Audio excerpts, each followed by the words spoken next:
peraí. Veja se agora está com som, por favor. Eu esqueci de desligar o mute do microfone. Veja se está ok por aí. Boa noite, boa noite. Me conta aí, Grazi, a Érica.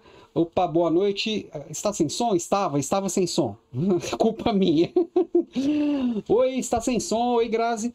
Me contem se agora tá ok. Eu sei que tem um delayzinho até você me ouvir, já que nem me ouvindo estava, né? Então, boa noite. Voltando aqui para falar tudo que eu disse e ninguém ouviu. Ah, ok. Estamos chegando aqui na nossa aula número 106. Boa noite, boa noite, boa noite para quem está chegando por aqui ao vivo. Dê um oi aqui no nosso chat para a gente ir interagindo.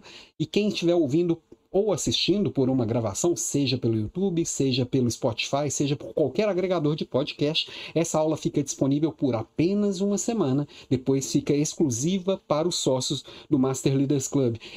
Hoje a nossa aula número 106, para a gente falar de tomar decisões. Tomar decisões que é o principal ação que o líder pode fazer. Tem várias responsabilidades de um líder, tem várias coisas que fazem toda a diferença na liderança. Todas elas envolvem tomar decisões, fazer escolhas e assumir a responsabilidade dessas escolhas. E como eu vinha dizendo antes do meu microfone, descobri que meu microfone estava desligado, tomar decisões é algo que a gente precisa fazer. Até quando a gente não decide, isso acaba sendo uma decisão. E aí, é um tema que tem muitas nuances, pode ser observado de diversos ângulos, pode ter vários desdobramentos, pode ter uma preparação muito, muito profunda.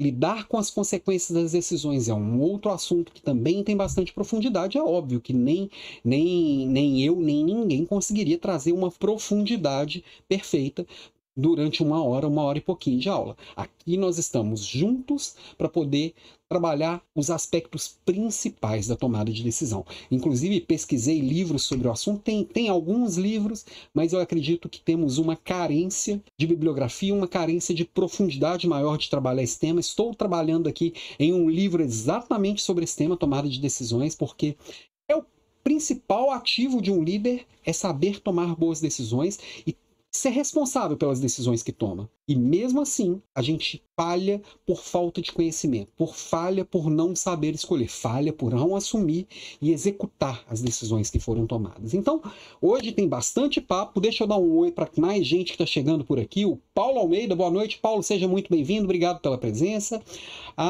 O Maurílio Pacheco, Maurílio, boa noite, seja muito bem-vindo, obrigado pela presença. A do Carmo, querida do Carmo, lá de Contagem, boa noite, minha querida, seja muito bem-vindo, muito feliz com a sua presença aqui, sempre pontual e sempre bem participativo. Quem tiver por aí no Instagram também pode mandar um oi por aqui, será recebido com bastante carinho.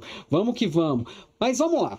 Para quem está chegando aqui pela primeira vez, quem ainda não me conhece, ou quem está ouvindo por uma gravação, ou vendo por uma gravação, que fica disponível por 7 dias, sou Alan Pimenta, e com mais de 25 anos aí de vida corporativa, mais de 23 liderando outros líderes, passei pela Ambev, passei por empresas estatais, passei por empresas familiares, tenho um olhar muito amplo de vida corporativa e de dia a dia da liderança, direto ali do banco do front, né, direto lá do campo de batalha, eu consegui ir organizando esses conhecimentos, eu sempre muito curioso com tudo que envolve esse universo, sempre um organizador de ideias e sempre conectando algumas pontas que algumas pessoas não conseguiam enxergar, eu fui desenvolvendo esse olhar de liderança que hoje eu compartilho através da Academia de Desenvolvimento de Líderes, que vem com podcast de segunda a sexta, o Papo de Líder, que eu trago provocações mais curtinhas, são pílulas de um chacoalhão para começar o dia, sempre lá no início do dia, por volta de 8 horas, tem dia que vai um pouquinho mais tarde, tem dia que vai um pouquinho mais cedo, não tem uma hora exata, estou tentando organizar para poder passar a ter uma hora exata, mas sempre no início do dia, um chacoalhão para começar bem o seu dia útil, né? Coisa rápida para você dar uma observada, trazer o que faz sentido e mudar atitudes. Semanalmente estou aqui com a Leader Class, toda quarta-feira, e aí essa já é a aula de número 106, como disse, depois de uma semana ela fica disponível exclusivamente para os membros do Master Leaders Club, que é o nosso clube de liderança, que está dentro da Academia de Desenvolvimento de Líderes, e dentro da academia tem mais programas fechados, tem grupos de mentoria, tem cursos, aí entra lá em desenvolvimentodelideres.com.br que você consegue achar tudo isso. Para ficar mais fácil, me seguir em todas as redes sociais, onde sou bastante ativo, alampimenta.com.br. Inclusive, também dá para se tornar sócio do Clube Bora Fazer. O Clube Bora Fazer é um clube de inovação, o maior clube de inovação e empreendedorismo do mundo, em língua portuguesa. Estamos em mais de 20 países, mais de 400 cidades, se não me engano, e vamos junto construindo esse mundo melhor através da inovação, através da liderança, através de pessoas que vão fazer acontecer. Esse é o meu propósito de vida, é por isso que eu fui escolhido um dos top voice do LinkedIn, porque eu tô lá provocando o melhor das pessoas. Isso que me faz feliz. Então, se não me segue ainda, vai atrás ali e se conecta, me cutuca, chama para conversar que a gente tá junto. Agora, pega o caderninho, pega o seu copo d'água, porque aqui não tem enrolação não, aqui é aula de verdade. Aqui eu trago método, aqui eu trago passo a passo, eu trago conceitos muito profundos e para você aplicar amanhã cedo. Como eu sempre digo, líder bom anota e líder bom pratica. Não adianta nada você ter um insight e na primeira voada ele virar fumaça. Não adianta nada você ter esse insight, colocar no caderninho, amanhã não coloquei em prática. Para o conhecimento virar realidade, se transformar em conhecimento de verdade, ele precisa ir para a prática. Ele precisa virar ação, ele precisa virar atitude. É isso que te transforma e é isso que transforma as pessoas à sua volta, transforma os seus resultados e você vai conseguir ter alta performance, com uma vida muito mais leve e de um jeito muito mais transformador. Então pega o caderninho aí, vamos para a aula, vamos pular os entretantos, partir para os finalmente, que a gente já começa aqui falando de tomada de decisão, né? E eu já trago aqui o John Maxwell, que é um dos escritores que talvez mais tenha publicações sobre liderança, sempre livrinhos curtinhos, sempre chacoalhadas rápidas também. A verdadeira medida da liderança não é o quanto alguém sabe, mas a capacidade de tomar decisões difíceis nos momentos críticos. O tanto que eu sei,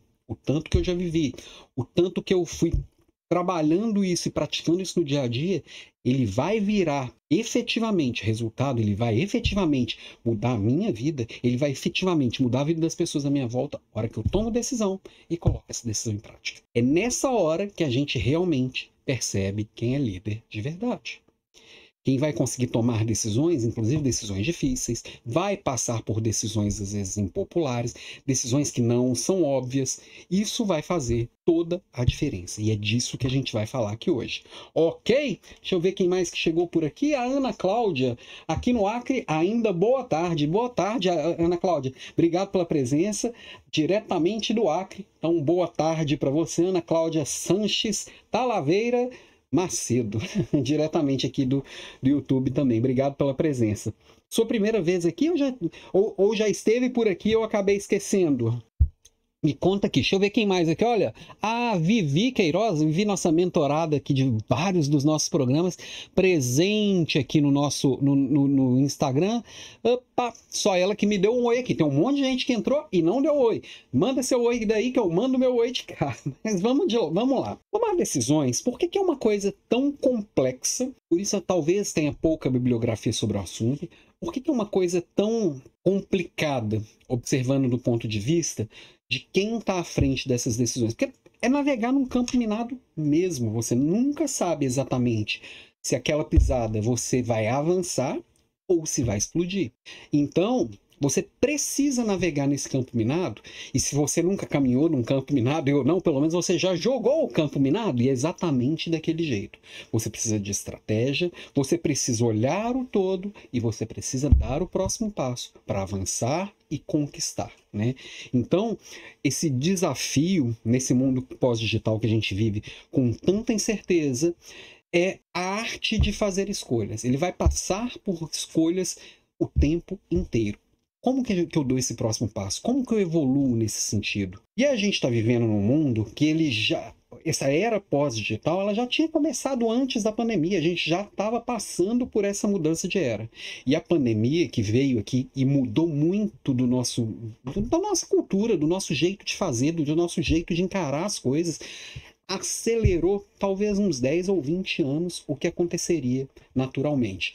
Eu não sei chutar quanto seria esse tempo, eu sei que acelerou muito. E nessa acelerada, a gente precisa de novas abordagens. Não dá para resolver as coisas do jeito que a gente sempre resolveu, não dá para esperar da forma que a gente sempre esperou, não dá de forma alguma para eu deixar os problemas para ver se o tempo resolve. Não resolve. Eu preciso de atitude. E como tudo é muito rápido, se eu perder esse timing, eu sou engolido muito rapidamente. Deixa eu dar um oi aqui, ó, que chegou. O povo do Instagram tá dando oi aqui, ó. Fabi Camargo, boa noite, Fabi. O João Lopes, boa noite, João, boa noite, mestre, tamo junto, meu amigo. João Pedro. A Jéssica, oi, boa noite, Jéssica, seja muito bem-vinda e vamos que vamos. Ó, tem mais gente chegando aqui por aqui também. A Ana Cláudia, primeira vez, internet tá ruim, Alan, mas te sigo desde quando trabalhei na Natura, quando gerente de negócio. Ah, show de bola, então trabalhamos juntos, isso é uma alegria. Pelo pretérito perfeito aí da frase, provavelmente também não está mais, mas é uma escola que trouxe muita gente legal para minha vida, trouxe muito conhecimento legal e trabalhamos juntos. Obrigado aqui pelo carinho, vamos que vamos. E aí, quando eu penso aqui nesse mundo pós-pandemia, muita gente fala das doenças mentais, do quanto está acelerado, do quanto eu me perco nisso tudo, o quanto isso pode ser complicado para todo mundo, mas tem muita coisa legal referente a essa acelerada que a gente deu e que a gente pode sim colocar em prática para melhorar as nossas vidas e das pessoas à nossa volta. Nós temos a inteligência artificial, nós temos o blockchain que descentraliza muitas coisas, nós temos a realidade virtual que está começando a ser experimentada de novo. Eu tenho até um artigo lá na minha newsletter, Liderança Sem Frescura, que saiu artigo novo hoje também, hoje falando de pressão por resultados. Então, assim, as coisas estão acontecendo, algumas coisas dá a impressão de que a gente deu alguns passos atrás enquanto sociedade, enquanto humanidade, mas em termos de tecnologia, em termos de solução, em termos de evolução, para a construção de coisas melhores e de aumentar a abundância de recursos e facilitar a vida das pessoas, eu acho que a gente cresceu a passos largos. Ó, chegando aqui também a Fabi Cortinoli, uma das nossas mentoradas, e chegando junto aqui, boa noite, Fabi, seja muito bem-vinda, obrigado pela presença e vamos que vamos aqui, vamos junto. Ó, e eu já tinha lido o oi, boa noite da Jéssica, várias pessoas entraram. Ó, o William também é um dos nossos mentorados, já trabalhamos juntos. Saravá, William, boa noite. Ó, a Mel, suas orientações são interessantes e instrutivas. Tamo junto, Mel, conta comigo aqui. E a Andréia também, a Andréia tinha dado uma pausa aqui das aulas, está de volta. Andréia Delfino, seja muito bem-vinda, minha querida, vamos que vamos. E nessa história de construir soluções, a gente sempre precisa aprender com situações que já aconteceram. Se eu posso aprender com o erro do outro, eu preciso aprender com o erro do outro. Óbvio que eu vou aprender com os meus, mas quanto mais erro das outras pessoas eu puder aprender, melhor.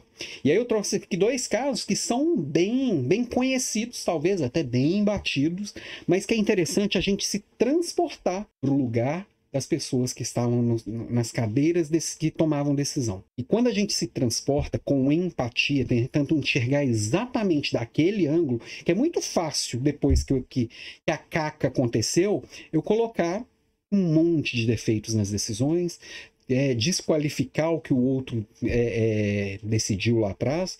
Agora, quando eu tento me colocar, eu consigo reconstruir na minha mente esse processo decisório e aprender efetivamente com o erro do outro.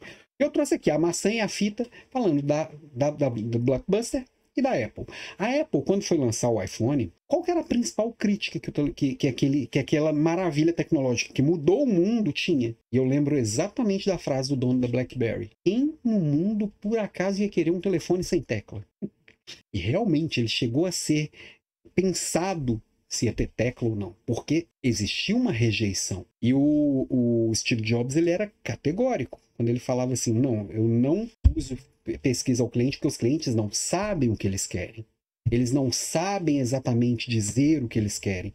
Então ele observava, conversava sim com os consumidores, observava e ele fazia digamos que as traduções daquilo em soluções a partir do olhar dele. Então, qual teria sido a melhor decisão? Ouvir o que todo mundo estava falando e fazer o óbvio? Só colocar um tecladinho ali, o que custa?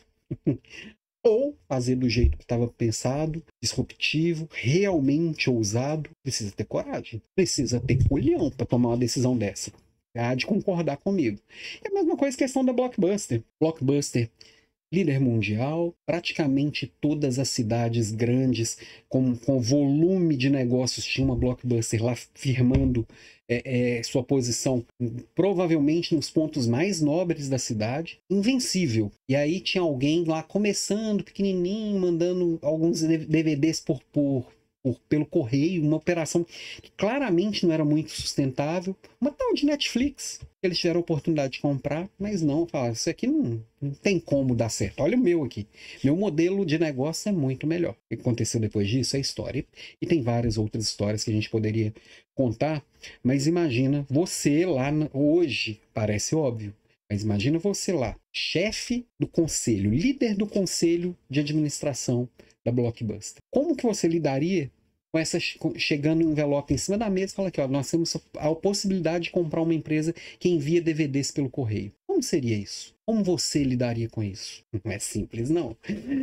E aí, é por isso que a gente precisa sempre estar se desenvolvendo e conhecendo os melhores métodos para poder analisar o contexto da melhor forma possível com o que tem agora. Eu preciso ter boas ferramentas na mochila. A minha mochila ela tem que estar sempre atualizada e com as ferramentas mais eficientes, tá? Deixa eu só ver aqui, parari. Às vezes eu esqueço de dar uma olhada aqui, ó. A André, estava com saudade de suas aulas. Tamo junto, André. Vamos que vamos. Às vezes eu esqueço que eu tenho que olhar para 2 chats, mas vamos lá. Ferramentas na mochila. Então a gente precisa entender algumas ferramentas, algumas bem básicas. E lembrando, ferramentas que sobreviveram ao teste do tempo, elas continuam muito úteis. A gente falou aqui, por exemplo, nas 2 aulas passadas, falamos bastante sobre PDCA. Bom e velho PDCA que é pai que não precisa fazer nem teste de DNA no ratinho para poder ver que ele é pai de um monte de metodologia vendida aí a preços exorbitantes como a última novidade da face da Terra. Nada mais é que um PDCA requentado, né?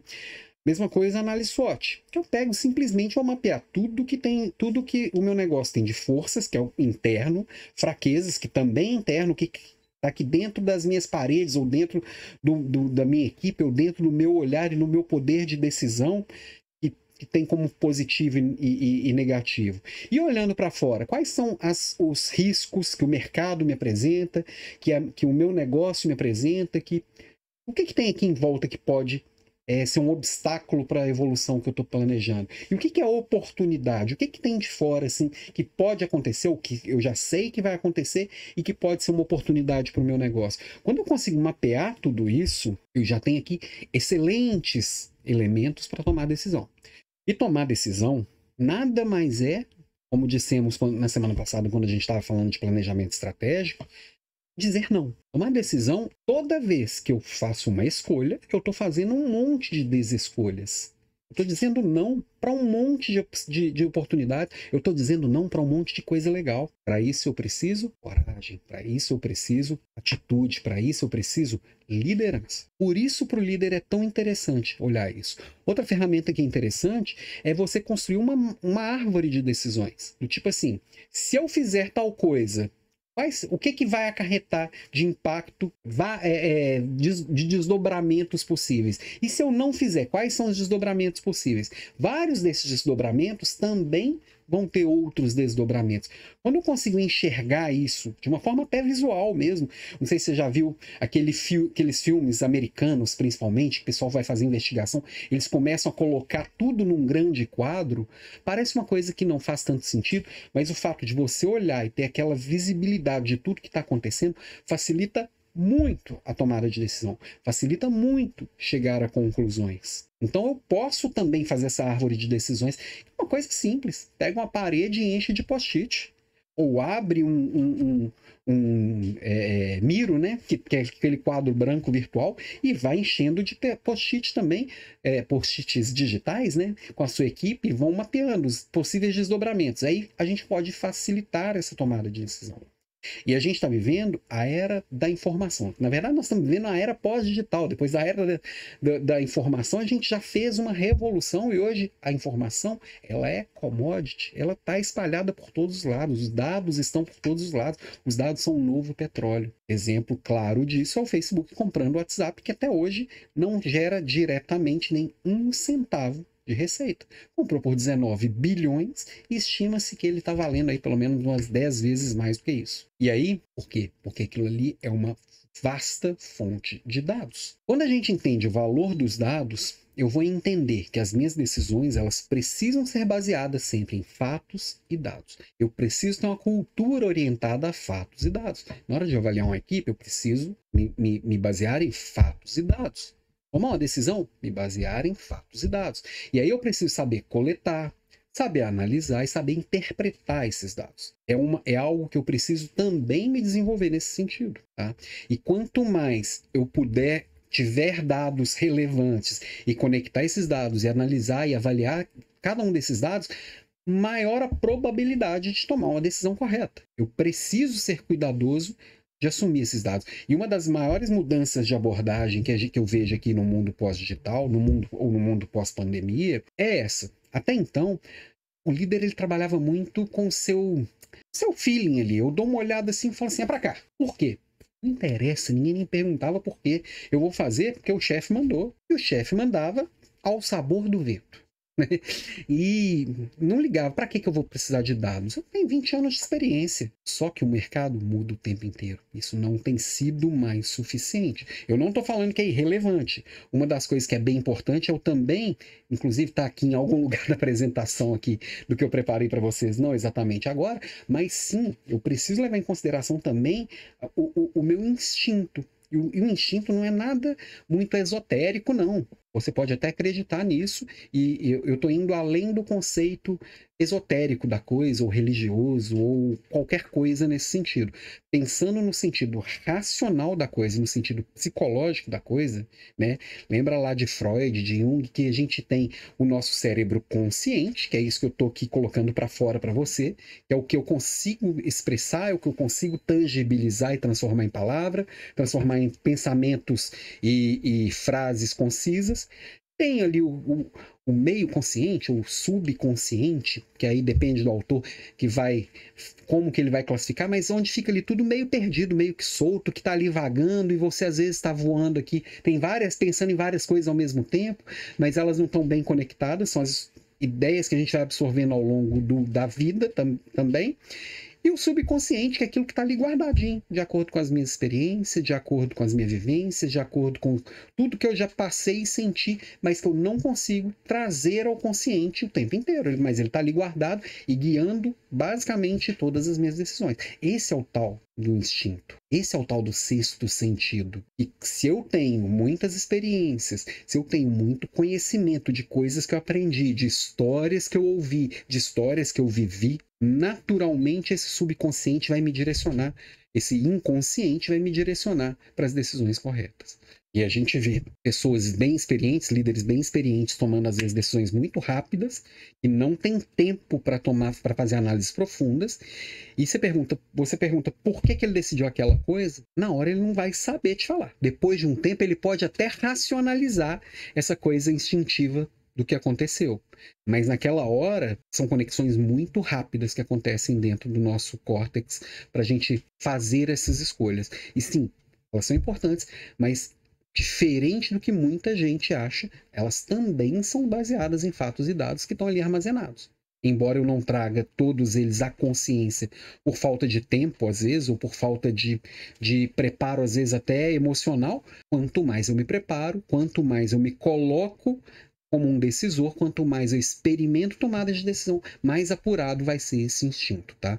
E aí, tomar decisão, então, é uma arte de verdade. porque tem toda essa parte analítica que é hard skill na veia, que é técnico, que é metódico, mas também tem uma questão de coragem. Eu tenho que pegar ali coragem, é uma mistura de coragem, é uma mistura de análise, é uma mistura de intuição e às vezes um pouquinho de sorte também, que vamos combinar que se eu estou preparado, ela pode jogar ao nosso favor. A sorte conta, é óbvio que conta. É óbvio que eu estar no lugar certo na hora certa, que eu me esbarrar com a pessoa certa e eu estar preparado, faz toda a diferença. Eu concordo que sorte é o encontro da preparação com a oportunidade. E muita gente nem está pronto para enxergar as oportunidades que passam na frente do seu nariz o tempo inteiro. Esse encontro da sorte, da oportunidade com a preparação, pode estar passando o tempo inteiro. Poucas vezes a gente está enxergando isso com clareza. E se preparar é estar pronto para enxergar com clareza e decidir, muitas vezes instantaneamente, porque não vai ter tempo para poder fazer essas análises. Porém, sempre que possível, eu tenho que fazer essas análises, reunir fatos e dados, mesmo que eu não tenha um problema específico para enfrentar agora, coletar fatos, coletar dados, analisar e continuar esse dia a dia. É isso que vai me levar para um outro degrau, é isso que vai me levar para um outro patamar, é isso que vai me fazer ser reconhecido como alguém que toma decisões maduras e acertadas, é isso que vai fazer ter um time de altíssima performance, né?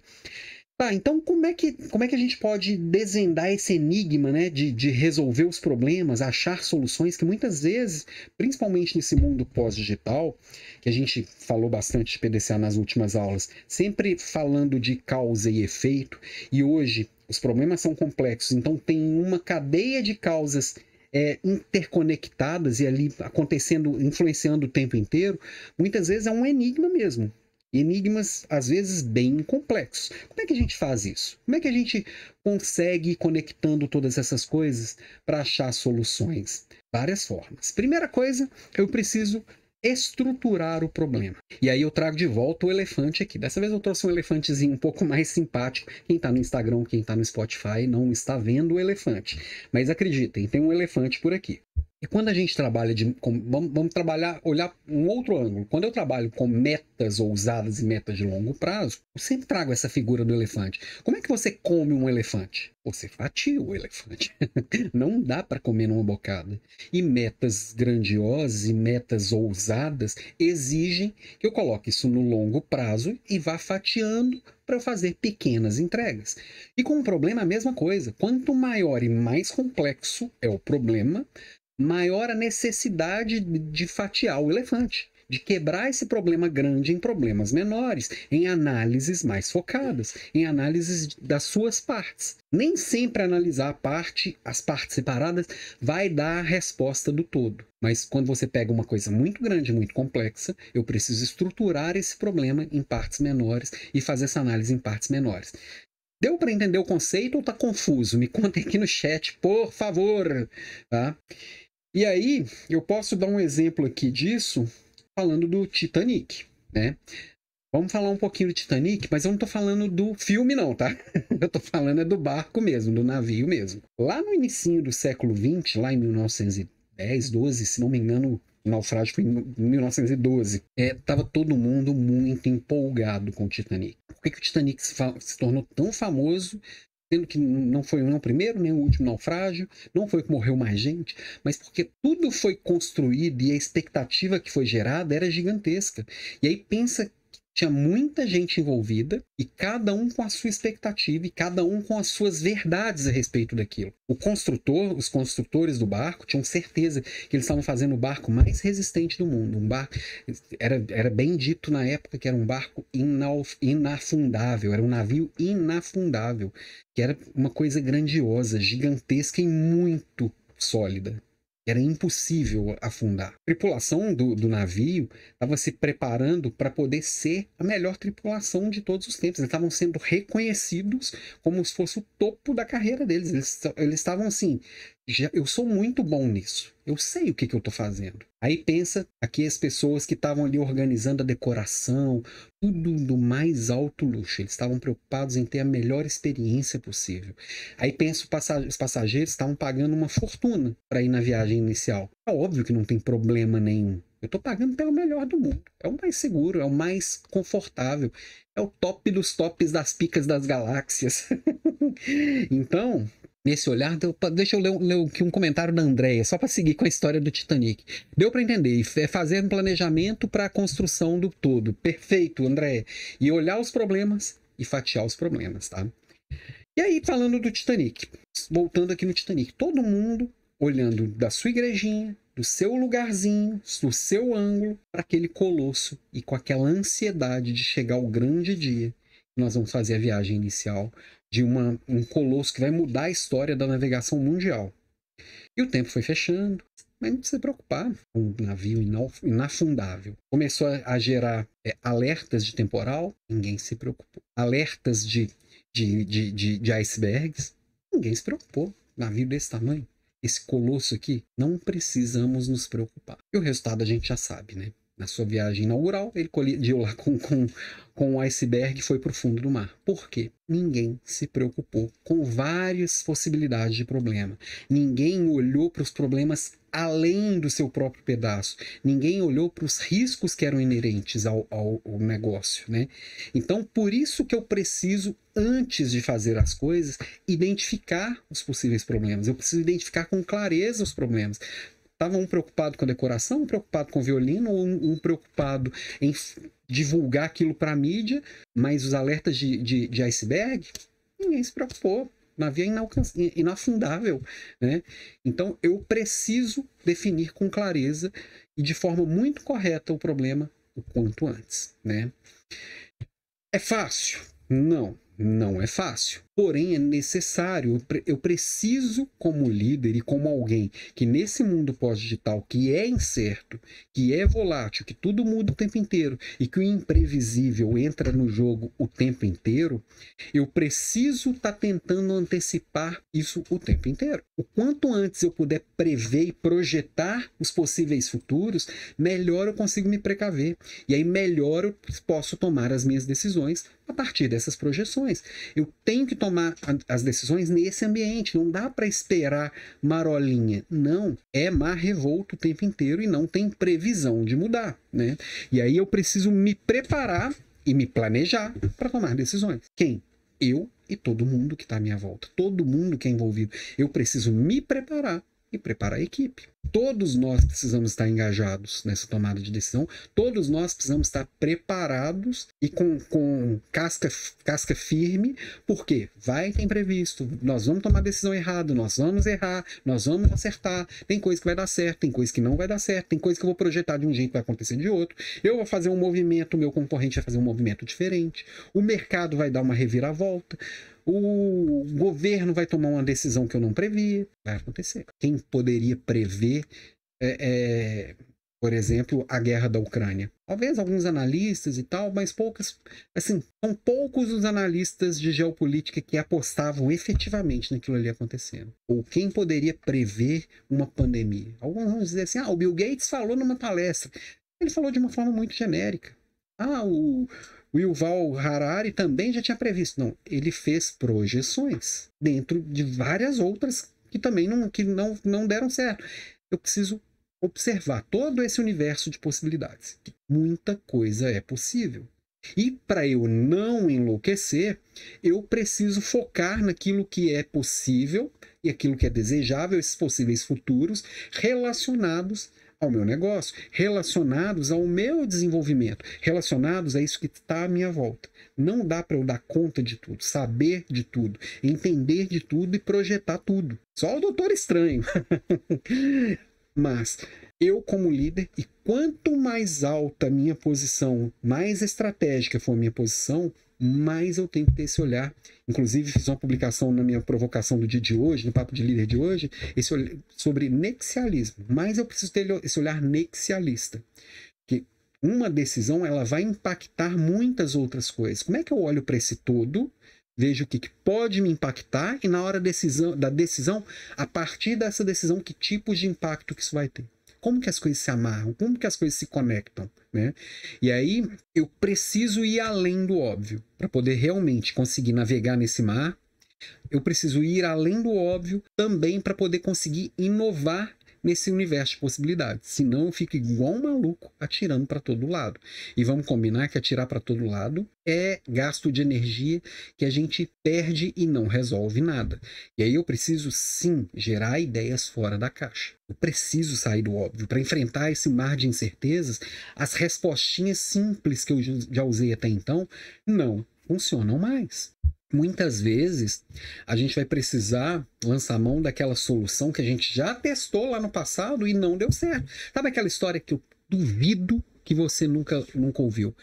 Duvido até que você nunca falou. Ah, não, mas tal coisa nós já tentamos e não deu certo. Então esquece isso aqui. Não esquece. Traz de volta aqui. Que nós tentamos num outro momento, que era outro mundo, com os problemas, com outros fatores influenciando. Inclusive, eu era outra pessoa lá naquele momento. Eu mudei, o mundo mudou e eu tenho que experimentar de novo, com essa nova ótica, nessa nova perspectiva e nesse novo ambiente. Então, eu preciso sair do óbvio, inclusive testando de novo o que não deu certo no passado. Inclusive testando aquelas coisas que parecem a princípio meio absurdas. Bem nonsense, bem fora da caixa ou fora da sacola. Por que fora da sacola? Porque eu trago aqui, por exemplo, o caso da Amazon quando comprou a Whole Foods. Whole Foods, quem não conhece, é uma cadeia de mercados focados em produtos orgânicos que vinha crescendo absurdamente nos Estados Unidos. Seria algo parecido com o Hortifruti lá do Rio, ou com o Direto do Campo aqui de Floripa, com o ABC lá de Belo Horizonte, enfim. Cada região vai ter o seu sacolão, o seu Hortifruti, onde as pessoas vão ali para comprar produtos perecíveis, basicamente. E aí, quando a Amazon foi lá e comprou a Whole Foods, parecia uma decisão completamente fora da casinha. Como é que uma empresa de tecnologia 100% digital compra uma empresa para vender pimentão, que vende pimentão, que vende tomate? Não fazia sentido. Hoje, olhando para trás, a gente vê o quanto aquilo foi sensacional e quanto foi uma tacada de mestre, porque ele estava olhando além do óbvio. Qual que era o óbvio? Vamos comprar aqui as empresas do nosso segmento e dominar o nosso segmento. Mas não, este segmento, provavelmente eu comprar um concorrente, a interseção seria gigantesca. Eu ia pagar muito para ganhar pouco. Agora, se eu compro alguém, se eu vou lá e trago para mim uma base de dados, uma base de informações de gente que não tem tanta conexão com o meu público atual, eu estou falando de pessoas que compram no varejo, de pessoas que têm uma preocupação com uma alimentação saudável, de pessoas que vão às lojas com uma frequência X ou Y. Então eu estou trazendo para minha base conhecimento sobre mais gente. Lembrando, a Amazon não é especificamente uma empresa de tecnologia, já que ela se propõe a entregar soluções de A a Z. Não é só vender livro pelo site, não. Eles têm soluções de muitos aspectos. E aí, na hora que ele conecta essa rede de varejo, ela, inclusive, permite que os clientes do digital usem as lojas da Whole Foods como ponto de retira. Eu compro pela Amazon, vou lá amanhã cedo buscar o meu tomate e já pego a minha encomenda e pego o meu livro.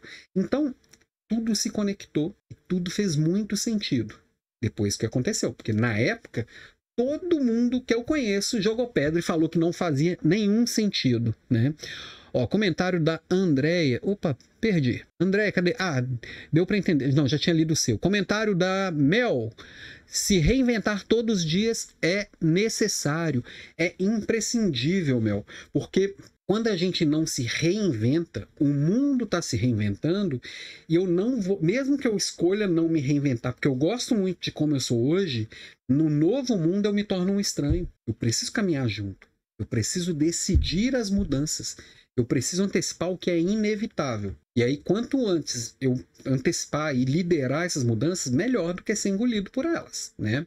E aí, reforça aqui também algo que eu sempre trago, e sem bandeiras, questão da diversidade. Não é papinho só de incluir pessoas excluídas, embora isso seja bem importante. Porque tem muita gente levantando a bandeira e falando muita coisa sobre diversidade, sem praticar no dia a dia de verdade. No dia a dia de verdade, eu ter a coragem de trazer gente diferente para perto de mim e não querer transformar o diferente em uma cópia minha, ainda é a exceção. infelizmente. Mas para eu lidar com a complexidade e tomar decisões ainda mais acertadas, eu preciso ter gente na minha equipe que pensa diferente de mim, que está enxergando o que eu não enxergo, que enxerga riscos que eu não estou vendo, que critica o que eu estou achando lindo, que me critica e me questiona. Quando eu trago esses olhares diferentes, pessoas com vivências diferentes, pessoas que passaram por experiências diferentes da minha, pessoas que têm que sentem no dia a dia coisas diferentes do que eu sentiria, e eu realmente trago essas pessoas interessadas de verdade no que elas são de verdade, o que elas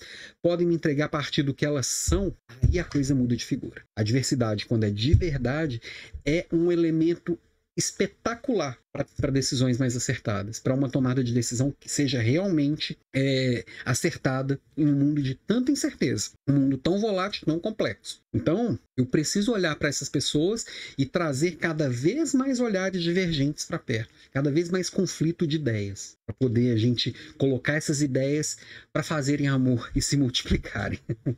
Então, vamos lá.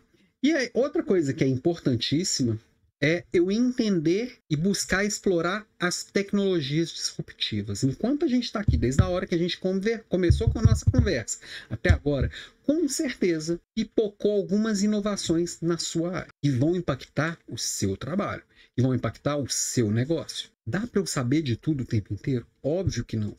Mas eu preciso ficar antenado no sentido de assim, observar e avaliar o tempo inteiro o que está surgindo e o que pode vir a ser disruptivo na minha área, o que pode melhorar a vida do meu cliente, o que pode melhorar a vida do meu colaborador, o que pode aumentar a minha venda, o que pode diminuir meu custo. Se eu estou o tempo inteiro olhando para isso, o que pode mudar o mercado que eu estou inserido? Eu vou conseguindo trazer e antecipar essas tendências e realmente focar naquilo que vai ser relevante na minha vida o quanto antes. Aí eu vou liderar a mudança, não ser engolido por elas.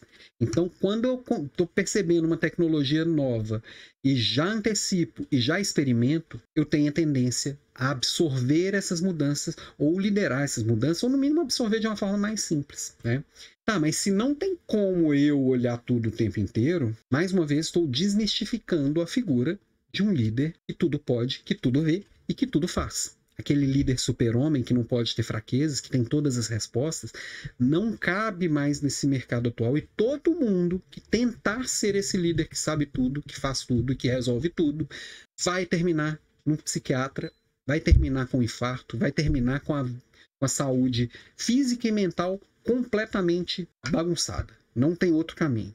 Então eu preciso dividir e coletar e colher com as pessoas mais percepções. Eu preciso provocar também, eu como líder, eu preciso provocar as pessoas da minha equipe também nessas percepções, a colher essas percepções. Eu preciso conversar com mais gente. E uma ferramenta incrível também, mais velha que andar para frente, é o tal do brainstorming, ou como conhecemos em Minas, o toró de fire pit. Porque eu saio de Minas, mas Minas Gerais não sai de dentro de mim. É juntar as pessoas em volta de uma mesa com um método e colocar todas as ideias e todas as percepções para fora. E eu reforço que é com um método, eu já vi muito brainstorming mal feito. Um já dá uma ideia, o outro já ridiculariza a ideia daquele deu ali. Naturalmente, o segundo que tinha uma ideia que já não vai dar, porque vão me ridicularizar também. Ninguém gosta de ser ridicularizado. Todo mundo, se eu tô realmente comprometido com a solução e não com o que os outros vão achar de mim, se eu tenho coragem de não agradar, isso funciona de uma forma espetacular. É espetacular como surgem ideias e surgem soluções e surgem possibilidades que sozinhos nenhuma pessoa daquelas que está ali na sala poderia conseguir. Por isso que eu falo, entenda o método, aplique o método da forma que ele foi pensado e validada, e a partir disso, depois que você dominar o método, aí sim você pode inovar no método. Mas tem gente que antes de começar a experimentar já quer criar o jeito dele de fazer. Não funciona. Nunca funciona, tá? Um outro método interessante, funciona nessas conversas de equipe, né, nessas conversas de brainstorming, é o de pensamento lateral. O que é isso? Eu espontaneamente, pensadamente fugir do óbvio. Que é o seguinte, é papo de maluco total. Tá? Inclusive, começar um brainstorming com pensamento lateral é muito legal para a gente tirar algumas travas. Então, assim, estamos com um problema X. Qual seria a solução mais engraçada para a gente resolver isso daqui? E aí todo mundo dá ideias engraçadas, que seria engraçado. Ou qual seria uma solução ilegal para a gente resolver isso aqui? Ou todo mundo pode dar uma solução, exceto a óbvia. Eu sempre lembro de um exemplo que eu ouvi o Murilo Gun. Ele foi durante um bom tempo professor de criatividade e ele gostava de exercitar as coisas. Ele chegava, hoje à noite nós vamos comer pizza. Como é que nós vamos comer pizza menos ligando pro Disque Pizza ou pedindo pelo iFood? Qualquer outra solução é possível. E aí você vai exercitando as possibilidades, vai exercitando sua imaginação, vai exercitando a criatividade, e aí você vai tirando aquela trava e, de repente, as soluções viáveis começam a aparecer. Então, você começa pedindo ideias que não sejam aquelas óbvias. Você já lista assim, não pode ser isso, não pode ser aquilo. A venda caiu. O que nós vamos fazer? Não vale campanha, não vale desconto, não vale trabalhar depois do horário. Tira ali, coloca algumas coisas que são muito óbvias, que todo planinho de ação furreca vai aparecer. Fala assim, essas soluções não valem. Tirando isso aqui, vamos lá, bota as ideias para fora e vamos aprendendo junto. O pensamento lateral é isso, a gente sair daquele olhar focado com cabresto, assim, acho que é cabresto que chama aquele negócio que o cavalo usa, e é cabresto? Alguém me conta aqui no chat como chama aquele troço, que eu não entendo muito de cavalo, como já deu para perceber, e aí você consegue olhar mais possibilidades, e às vezes uma solução idiota que eu pensei, se juntar com uma solução maluca que você pensou, dá uma solução inteligente. As coisas mais inteligentes já foram criadas no mundo, foram conectando coisas idiotas com coisas malucas e vice-versa, tá? E a partir disso, a gente pode ir chegando a algumas decisões e escolhas do que fazer. O próximo passo seria o implementar essas decisões. Tem muita gente que acha assim, ufa, chegamos num plano de ação. Plano de ação, ele não é o fim, ele é o início da história. Voltando lá no PDCA, ele é só o P, ainda tem o D, o C e o A. Tomei a decisão, agora eu preciso executar a decisão com maestria, executar com excelência. Por isso que eu preciso ter poucas e boas ações, para que essas poucas e boas ações sejam realmente bem executadas. Um plano de ação com 80 linhas, a única certeza que eu tenho é que aquilo ali não vai ter execução de qualidade, que aquilo não vai ter um acompanhamento de qualidade, que não vai ser medida a efetividade das ações. Então, um plano de ação longo é receita do fracasso, porque a execução porca é inevitável, né? E aí, durante essa tomada de decisões e execução das decisões, a gente já precisa ir identificando alguns desafios, inclusive antes. Tem alguns que são muito óbvios, são sempre bem óbvios e a gente precisa ir trabalhando. Uma comunicação mal feita é um desafio sempre muito comum, as pessoas não entenderem, eu não ter recurso suficiente, eu bater de frente com a resistência das pessoas, porque toda mudança gera medo, algumas pessoas sabotarem a decisão para provar que ela não dá certo. Tem várias coisas que a gente já pode ir mapeando.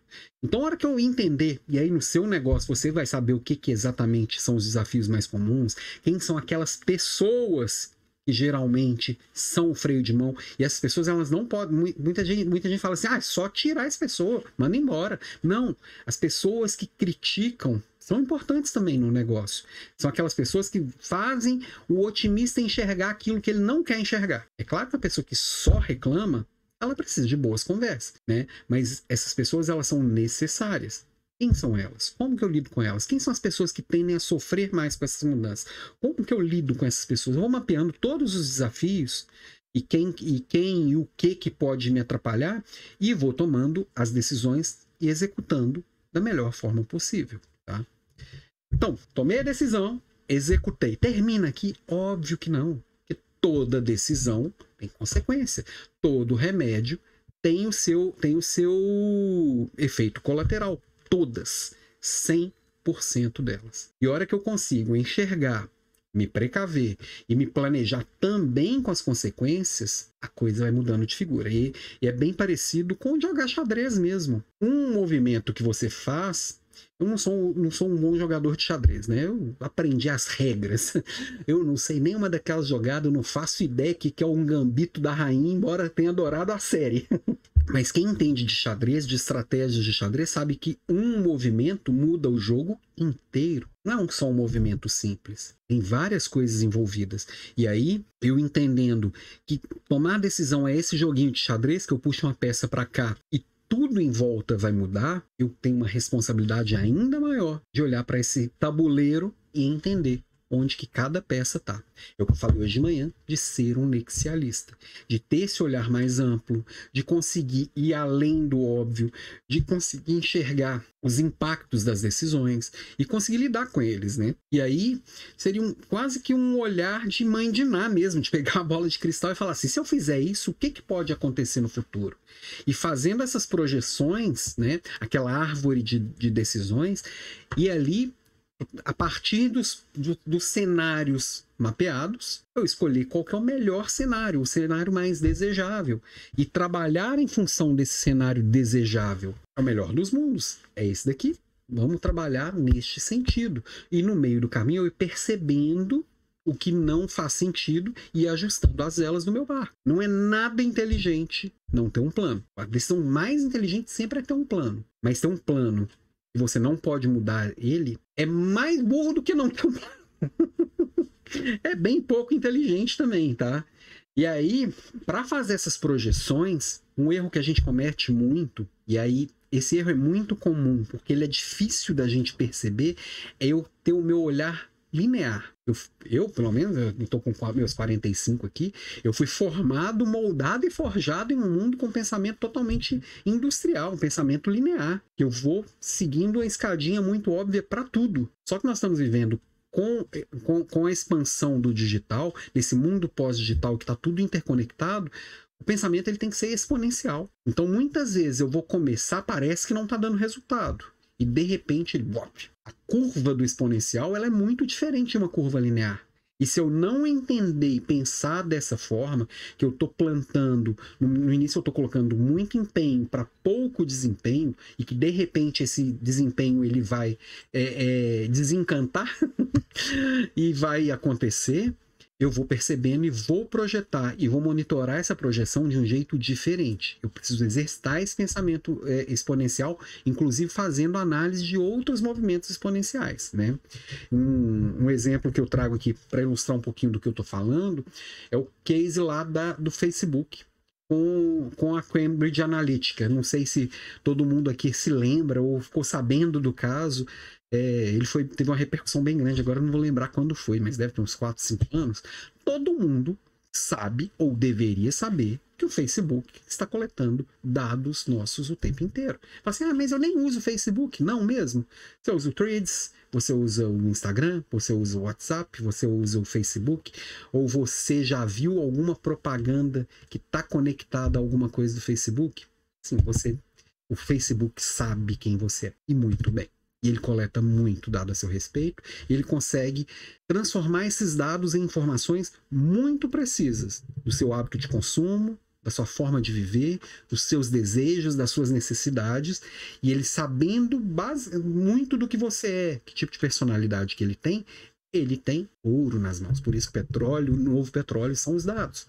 Como que o Facebook, eu sabendo que para usar o serviço eu não estou pagando pelo produto, então o produto sou eu, como que ele está usando esse produto para se remunerar? De várias formas. Eu vou lá e entro no Facebook e vejo uma propaganda que teoricamente é para alguém no meu perfil, da minha idade, da minha renda, onde eu moro, do jeito que eu sou, enfim, com os meus interesses. Teoricamente eu estou vendo publicidade focada em mim. Tá tudo certo. Eu acho ótimo isso. Tem gente que não gosta, que acha que invasão de privacidade, enfim. Porém, além disso, tinha outras formas que o Facebook estava usando, comercializando esses dados. Teoricamente, o Facebook não sabia, o Zuckerberg foi depor no Senado americano, mas esses dados estavam sendo fornecidos para a Cambridge Analytica e usava esses dados de como é o perfil das pessoas, quem são as pessoas para fazer campanha eleitoral. Então, eu sei que você gosta do Obama, então eu preciso chegar com a propaganda do Trump desta forma. Eu sei que você é uma pessoa com um perfil mais emocional. Você é uma pessoa perfil X. Usa esse tipo de linguagem. Então, aí as pessoas se sentiram manipuladas. Mesmo sabendo que é isso que a gente é o tempo inteiro, com toda a propaganda que a gente vê e ouve. Mas a forma desses dados estarem sendo usados e manipulados de uma forma fixa e de uma forma até meio que antiética, do tipo, dependendo do tipo de pessoas que você segue, vai com esse tipo de propaganda, vai com esse tipo de coisa. Enfim, esse assunto tomou uma dimensão muito grande. O Facebook dizia que não sabia, manchou muito a imagem do Facebook, a ação dele despencou. Agora, será que não sabia mesmo? Será que na hora de comercializar esses dados com outras fontes, eles não previram essas consequências de como que o outro estava usando isso? Como que um escândalo envolvendo um parceiro poderia se impactar a reputação da própria marca? Eu preciso projetar essas consequências também das coisas que eu faço, das coisas que eu decido fazer. Isso é bem importante, né? Enfim, eu fazendo essas projeções e entendendo esse futuro, eu vou ter uma base melhor para tomar decisão. Mas no final das contas, quem está ali decidindo é o ser humano, é esse bichinho aqui de carne e osso, sentimentos, medos, fragilidades e fortalezas. Todos nós somos esse conjunto de coisas. O combustível para a inovação, para a tomada de decisões, sempre vai ser a autoconfiança. E se eu tomo uma decisão com medo, eu vou sempre tomar uma decisão dentro do mais óbvio possível. E a gente sabe que sempre me mirar no óbvio vai me deixar no máximo, mediano. E o mediano que está satisfeito com a média, a gente já sabe o que é, né? Medíocre. Eu tenho certeza que ninguém gosta de ser medíocre.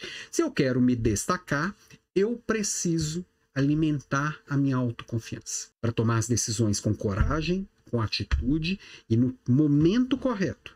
Minha autoconfiança ela tem que estar alta. Eu preciso estar cheio de mim. Eu preciso bater no peito e falar assim, ó, é comigo aqui. E todo líder precisa disso. Todo mundo que toma decisões precisa disso, tá? E tudo conhece com o velho papo ali do autoconhecimento. Eu preciso conhecer minhas habilidades, os meus interesses, porque eu só vou desenvolver coisas que são conectadas com o meu interesse. E essa história de me sacrificar pelo outro sempre me torna menor. E eu não vou fazer bem nem para mim, nem para o outro. Eu tenho que sim me conectar com as causas e oferecer o meu melhor, as minhas melhores habilidades dentro dos meus valores pessoais. Mas, Alan, então você está falando para atropelar o outro, que o outro interessa? Não, meus valores pessoais não cabe atropelar o outro. Se eu conheço bem meus valores pessoais, os meus interesses e as minhas habilidades, e foco nisso, coloco um olhar focado nisso, o desempenho vai sempre muito alto. Eu vou saber onde falta, onde eu posso me desenvolver. Esse desenvolvimento vai ser alinhado com os meus interesses, alinhado com os meus sonhos, alinhados com o que eu quero transformar no mundo, alinhados com o legado que eu quero deixar no mundo, alinhados com onde eu me conecto com as outras pessoas. Então, eu estou falando de foco, eu estou falando de direção. Eu estou falando de dizer não para o que não interessa. E aí, eu vou estar sempre me envolvendo, sim, nos riscos necessários para inovar. Eu só inovo, eu só transformo, eu só mudo se eu enfrentar um risco. Fazendo o mesmo, eu vou estar sempre sendo engolido por quem se arriscou e teve coragem de se expor. Coragem de mostrar suas fragilidades, coragem para talvez errar. Faz parte do negócio eu assumir riscos. Quanto mais informação eu tenho, quanto mais preparado eu estiver, esses riscos tendem a ser menores.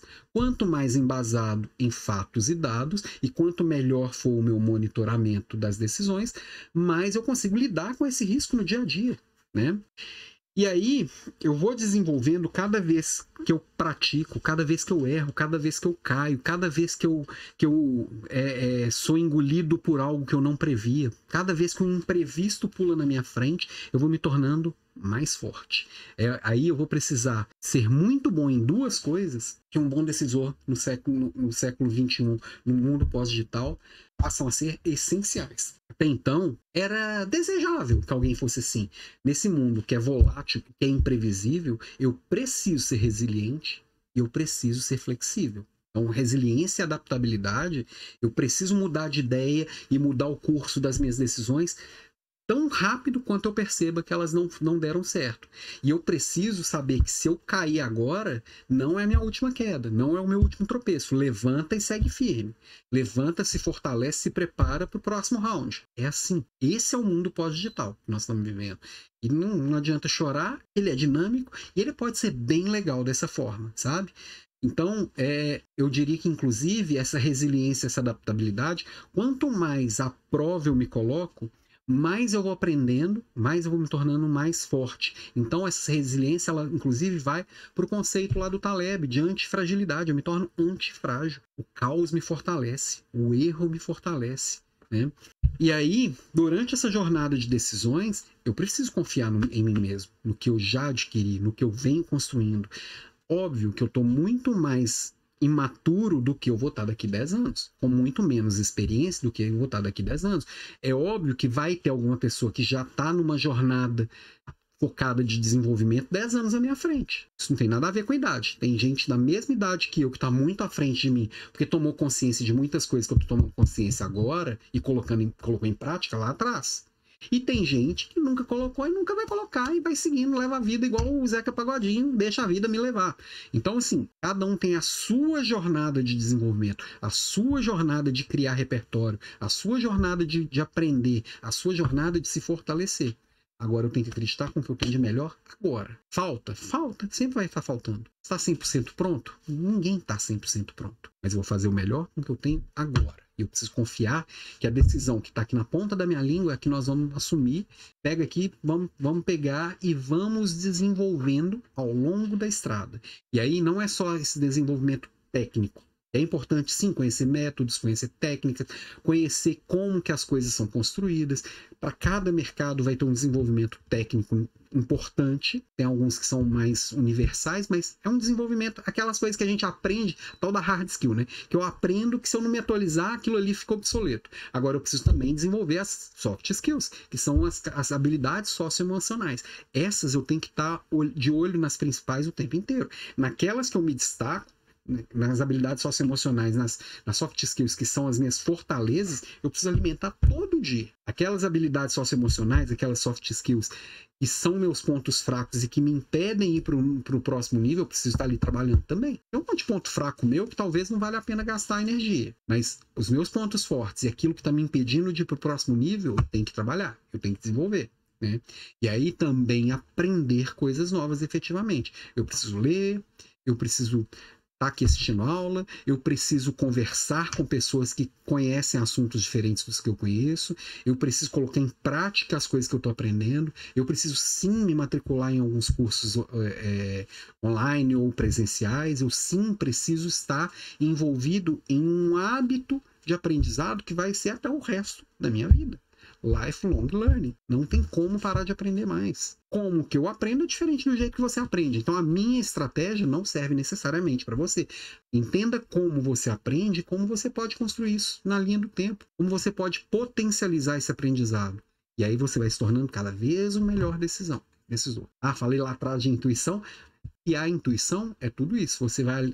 Isso aqui a sua intuição vai melhorar cada vez mais com isso aqui. Com toda essa preparação, você se tornando uma pessoa melhor, você vai decidir melhor. E aí, na hora que vier a intuição, mais vezes você vai acertar. Por mais racional que você seja, e você fique receoso, não, deixa eu fazer uma análise aqui primeiro, às vezes você não tem tempo. Né? E aí é legal quando a gente começa assim, eu acho que é isso, mas eu tenho tempo para poder fazer uma análise, vou fazer a análise. Qual que é a decisão que eu teria tomado lá atrás? E aí você vai, inclusive, aprendendo a desenvolver a sua intuição, né? E aí, um exemplo que é interessante para o bem e para o mal, quando a gente fala de autoconfiança, é o do Elon Musk. E por que para o bem e para o mal? Porque muitas vezes a gente sabe, inclusive o Steve Jobs também tinha fama de atropelar as pessoas, mas o Elon Musk acho que levou isso para um nível estratosférico, de atropelar do tipo, de mandar a gente embora pelo Twitter, de tomar decisão sem falar com ninguém, de não conversar com os conselheiros, as empresas que são dele, mas também são de um monte de gente, né? Hoje, dificilmente uma grande empresa é de uma pessoa só. Ele atropela todo mundo e faz do jeito que deu na telha dele, tá? Ele é muito autoconfiante num nível que ele consegue, inclusive, bancar algumas decisões que parecem completamente sem lugar, né? Por exemplo, quando ele disse que ia começar a investir na SpaceX, que é uma empresa de exploração espacial, de viagem espacial, de ir para fora da Terra, parece uma coisa muito sem sentido. Vou concorrer com a NASA, e sendo que nem a NASA está ali investindo muito de um tempo para cá, enfim, Bom, a SpaceX já está com satélite no mundo inteiro, vendendo aí o sistema de satélites dele, que esqueci o nome aqui agora, Starlink. Hoje já se sabe que muito da matriz energética do futuro pode estar vindo do espaço, e aí vale a pena pesquisar sobre fusão nuclear. Até então nossas usinas nucleares usavam fissão nuclear, ou é o contrário, né? É fissão nuclear, e para fazer a fusão nuclear, os melhores elementos são escassos na Terra. Mas onde tem muito? Na Lua? Será que é por acaso que, de repente, Steve Jobs, não, o Mark Zuckerberg, o carinha lá, o Branson lá da Virgin, o cara lá da Amazon, tá todo mundo querendo viajar para o espaço? Os chineses, tá todo mundo se interessou em fazer viagem espacial? Por que será? Mas o primeiro maluco que bancou isso aqui, que foi chamado de maluco, foi o Elon Musk. E mais um monte de outras coisas. Foi ele que criou a OpenAI, que hoje não é mais dele, mas ali o ChatGPT veio das ousadias dele, das provocações dele. Mas enfim, muito dele enfrentar essas críticas, que são muitas, o tempo inteiro. Essa semana ele anunciou a mudança da marca do Twitter e a mudança da empresa, mais uma das mudanças que ele está fazendo lá. Confesso que até eu olhei e falei assim, não parece que foi uma decisão legal, não parece fazer muito sentido. Só que, além da minha capacidade de compreensão, uma hora eu vou entender, imagino eu. Né? E aí, agora que eu vi aqui que me disseram que é o cabresto mesmo, lá do cavalo. Obrigado pela resposta, vamos que vamos. Então, assim, a partir de várias dessas alimentações, como eu disse, não dá para entrar a fundo em como construir cada uma, não dá para trazer mais casos, e pesquisando para o livro aqui eu tive acesso a muitos casos muito interessantes sobre tomada de decisão. Mas na Leader Class de hoje, assim, que eu estourei aqui um pouquinho do meu horário, como sempre, que não acabou ainda, tem várias indicações de livro aqui, ó, pelo menos uns 6 livros, foi difícil escolher alguns para trazer aqui hoje. Eu vou trazer umas indicações para vocês, lembrando que a próxima Leader Class, próxima quarta-feira, como sempre nas quartas-feiras, como sempre ao vivo, como sempre gratuito, e como sempre quem escolhe o tema, você. E aí preciso que você me traga, por favor, sugestões de coisas que seriam relevantes para você, para o seu negócio, para a sua jornada de desenvolvimento, para você enquanto líder crescendo e trazendo cada vez mais decisões estratégicas para o seu dia a dia. Então, traga sugestões. Amanhã estou subindo aqui no LinkedIn uma enquete com algumas dessas sugestões. O LinkedIn me deixa subir só 4 opções e a gente define o tema da próxima quarta-feira, dia 2/8. Lembrando que eu comentei que no mês de agosto agora nós vamos ter um daqueles desafios de uma semana. Vai ser mais para meados de agosto, previsão aqui dia 14 de agosto, mas semana que vem eu dou mais detalhes, tá? Mas já está bem encaminhado para termos um desafio de uma semana de aulas também ao vivo, também gratuitas. E deixa eu trazer aqui então meus aprofundamentos antes das minhas conclusões finais. Hoje eu trouxe 6 livros aqui e foi bem difícil escolhê-los, tá? Porque por mais que eu não que tenha pouquíssimos livros especificamente sobre tomada de decisão, tem alguns que podem ajudar muito nessa formação. O primeiro deles aqui do ganhador do Prêmio Nobel, Daniel Kahneman, Rápido e Devagar. Porque nós temos 2 formas de pensar. E nós falamos bastante disso hoje.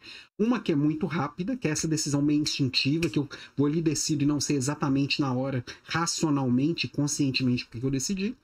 E uma que é devagar, que é eu fazendo análise, comparando e tomando uma decisão mais estruturada, digamos assim. E a gente faz isso o tempo inteiro. Nosso cérebro como funcionando no modelo rápido e devagar, todos nós temos isso o tempo inteiro. E foi exatamente essa tese que deu a eles um prêmio Nobel de psicologia econômica, ou de economia psicológica, acho que é psicologia econômica. Então, vale muito a pena. O livro não é leve, não é pequenininho, mas abre muito a mente e nos ajuda a pensar como humanos que somos, tá? O que mais?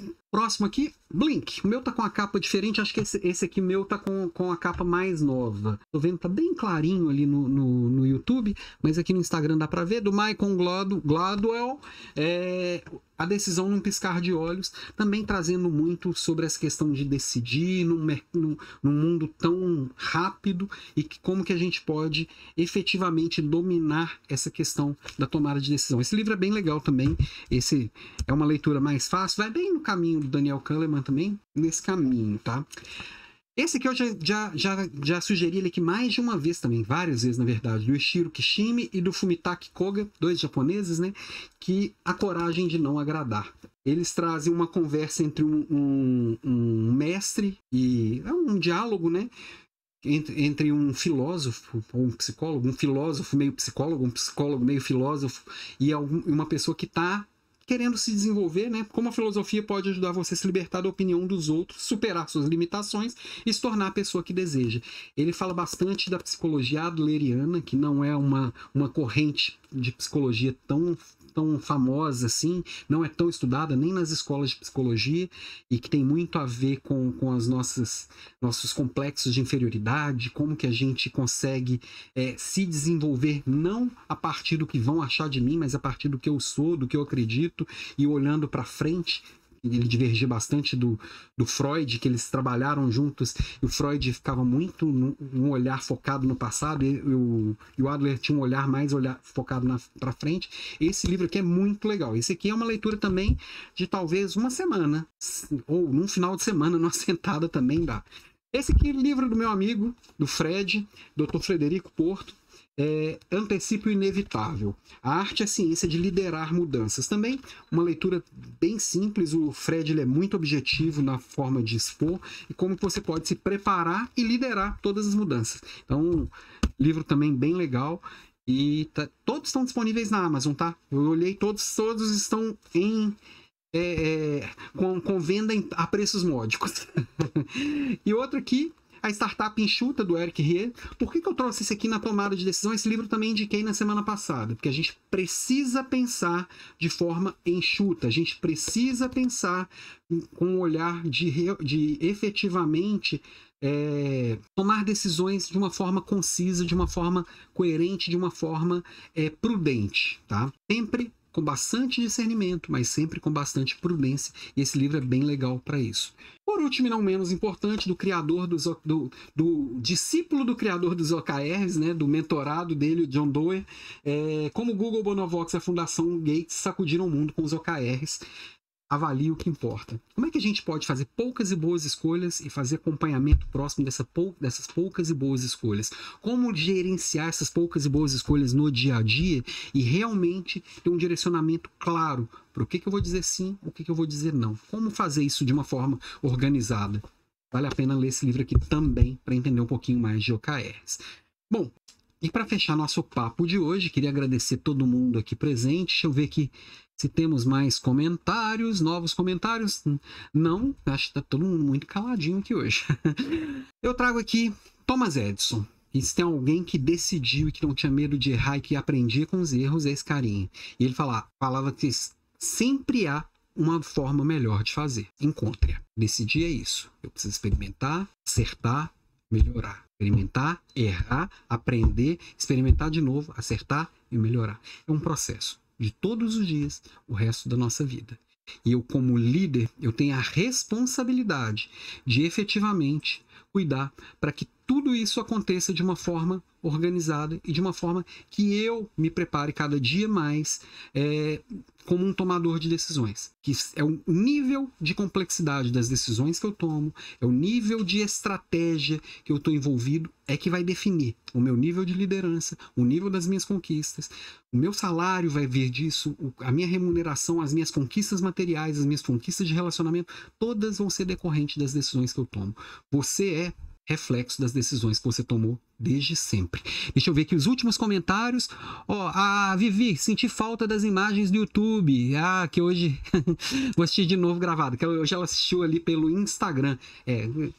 Quem é mais visual, eu trago as minhas besteiras aqui, é a hora que eu desço do salto para poder fazer aqui e esbanjo imagens aqui no YouTube. É do Carmo, que tudo. A minha aula está aqui, é um privilégio demais. Obrigado, eu que agradeço, do Carmo. Gente, é isso. Então, ache o jeito melhor de fazer, porque ele existe. Ele está aí na sua frente. Você só tem que ter coragem, decidir e fazer acontecer. Beijo para você e até a próxima aula.